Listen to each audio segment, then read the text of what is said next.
Welcome to China Horse Business, the one and only podcast about Chinese booming horse market.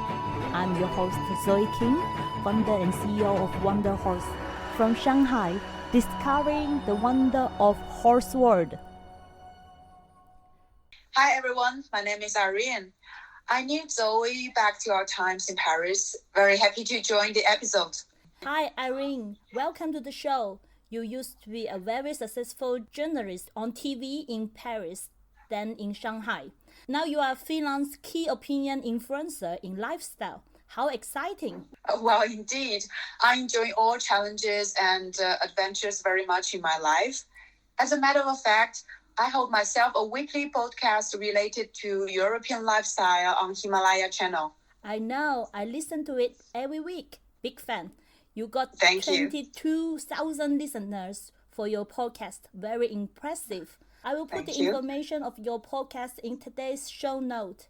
Irene, why podcast is becoming popular in China? Well, first of all, I think the podcast grows with other social medias in China in this very digital society. Secondly, very important, I think Chinese are very eager to learn. The podcast is considered more than an entertainment. It is also a very important source of knowledge. Totally agree. During the coronavirus outbreak and the restriction to work at home, we do find more podcasts and more listeners on Himalaya. I hope you are getting more listeners too. Now let's start today's program with China Club section. Well, I would like to introduce you the Chengdu Hopeway Equestrian Club. Founded in 2009, the club is located in a complex having been used as Chinese modern pentathlon training center. 2 outdoor arenas are surrounded by 3 giant buildings, public tribune, indoor gymnasiums, and press center. There's one more arena with carriage connecting to the clubhouse. The club has 68 horses and over 1,000 members. 80% of their members are kids. As one of the leading clubs in Chengdu in the southwest area in China, Chengdu Hopeway Equestrian Club collaborates with Dongguan Camelot Equestrian Club to co-organize the Camelot Series Chengdu Step in the beginning of November. It is a 2-star CSO FEI competition, part of Chinese Equestrian Association's China 2. Over 200 horse and riders combinations from 35 clubs will participate in this 3-day competition, which attracts 80,000 visitors. Zoe, the Longines Global Champions Tour in Shanghai is supposed to take place from May 8 to 10 this year. Under current situation, do you think there's any change? Yes, I heard from my source that the Longines Global Champions Tour in Shanghai will be postponed on October 23 to 25. The official announcement has not been made yet. I think the organizer has made this decision with the highest precaution relating to the coronavirus outbreak. Therefore, there will be no big equestrian competition in the first half of this year in China. All are concentrated in the second half of the year. My recommendation for foreign brands and organizations is do not wait and do nothing during this period of time before realizing it is too late when the competition and everything back to the track. I think it's a good time to really refresh their strategy in China and prepare for the market reboot. It is important to turn the risk into opportunity. Well, in today's China Q&A, I have a question for you. Is Shanghai government taking any measures to support the sport industry during this difficult time? How do you read into it? Yes, Shanghai Sport Bureau published recently 12 measures to boost the sport industry. The reduction of sport venue rental and the allowance for competition organization are mentioned in these 12 measures. The government encourages also the sport industry to innovate their business in line with the big data, online sport, and home sport trends and technologies. As to sports lottery, every sales point will receive from 500 to 5,000 RMB allowance. and their commission will be raised to 1% from their reopening to the end of June. This announcement reaffirmed the position of Shanghai government in supporting sport industry with all resources in their power. It's expected all negative impact of coronavirus will be officially ended in June, even though the situation is pretty much under control now. Well, Zoe, you told me that the winter time here is the high season for Australia racing there. Absolutely. High season both for racing and horse auctions. Normally, many Chinese horse owners will fly to Australia to buy horses, and many Chinese tourists will go to race courses to see races in this period of time. But it is of course affected by the coronavirus outbreak since there are travel restrictions for Chinese to come to Australia for the moment. Mm-hmm. And you interviewed James Ross, General Manager of Australian Turf Club. Let's listen to his China story. We have a long-standing effort in relation to an Australia-China strategy at the Australian Turf Club. We've just got very strong relationships in the China market. Whilst we're still, in a development phase of what we're doing, it takes a number of years to continue to build our relationships and our network. We place a high priority on China, and that's exampled in that charity fundraising that we held in our function, which was a significant donation alongside our partners to purchase face masks, for the Chinese community. And I think it's really important at times like this to be supportive. And, when you invest in long-term relationships and partnerships, a key effort is to be there, I think, through all situations and be there for a long time. The horse racing culture in China dates back several hundred years. So there's a very strong connection to horse racing in China.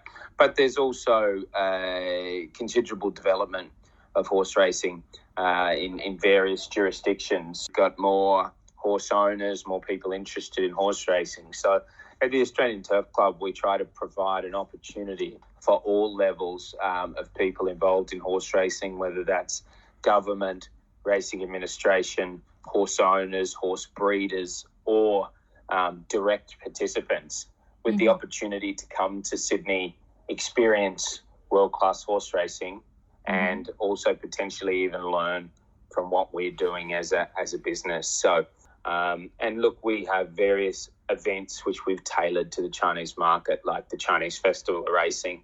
We regularly visit China, and we provide a lot of information via our website and also via WeChat to assist with people,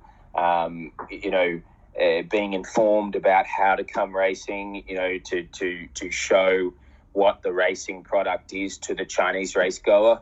So we're proactive in providing, showcases in China, and also visiting, key groups who wish for us to talk, and like our maybe example of our event in Shanghai last year, where we give people the chance to have a rich experience of even touching on one of our famous trophies. Do you think the experience and the hospitality aspect is also appealing to horse owners or potential owners, or what's the other aspect they may interested in? Obviously, the hospitality and race day experience is fantastic. It is very attractive to them. But I think the accessibility to become part of the ownership model in Australia, which is not only offers a lot of enjoyment, it also offers, the financial returns and the sustainability. So a very good example of that is Mr. Yusheng Zhang, who is a slot holder in the Everest. He became involved in Sydney racing and then became a horse owner. So, I think having one of the world's most successful and financially viable models for horse racing and horse racing business adds a significant amount to what our offering is. So we don't just offer the experience on the day. It extends to a tourism experience in Sydney, so you can couple that with a holiday.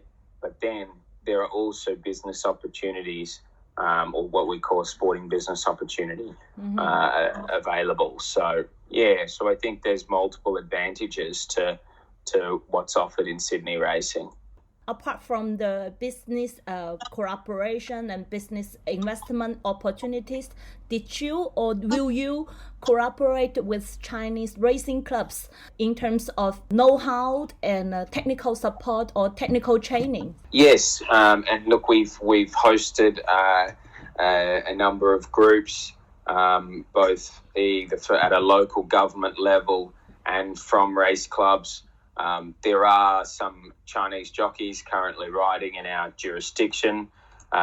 So yes, we certainly have, and we continue to make that opportunity available to any club which is looking at advancing its facilities or its racing operations or its overall racing product. To take that chance on a study or learning mission to take a look at what happens in Sydney. James, what's your opinion on the development of Chinese racing industries in the next, let's say, 5 years? Yeah, look, there's been some really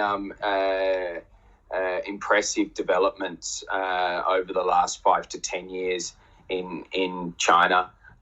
You've only got to look at a facility like the Hong Kong Jockey Club's facility in Chongfa as an example, but also Yulong Investments. You're seeing high-quality race courses being built, management teams being developed with world-class experts to facilitate racing, and you're seeing a well-structured industry develop in China, so I think it's very impressive at the speed of which that's developing, and also the key learnings which a number of groups are taking from the world's leading jurisdictions and applying those into China. So I think, as I said to you, the horse racing culture in China runs many years, and people, particularly in some of those more rural regions, have a very close affinity to the horse. So you can see them being very interested in horse racing as a cultural activity. You can see that it's really headed in a very promising direction. When's your next visit to China? Look, probably I would think around the August-September period. We'd try and visit the market, possibly the Yulong race meeting in September could also be a race meeting we attend. Thank you very much, James. Great, Zoe. Great, good to talk. Thank you. Thank you for your time. Bye. See you. Thank you. Bye. Zoe, you invited me to the Longines Prix de Diane when I was in Paris. I loved the vibe in the race horse. It's a kind of mix of excitement, elegance, and passion. It is amazing to have all these incredible sensations all together. You got it. I personally love racing. As James said, it is a combination of excitement and business. How great it is. Can't wait to go back to the racehorse again with you. Me too. Maybe we can go and visit James next time in Sydney. Wow, it sounds great. I like the idea. Well, let me get to plan it. Irene, thank you for hanging out today. You're welcome. See you soon. See you. Bye. Bye, Zoe. This podcast is produced by Wonder Horse, equine business solution provider and bespoke platform for Chinese equine community. I'm your host, Zwee King. See you next Monday on China Horse Business.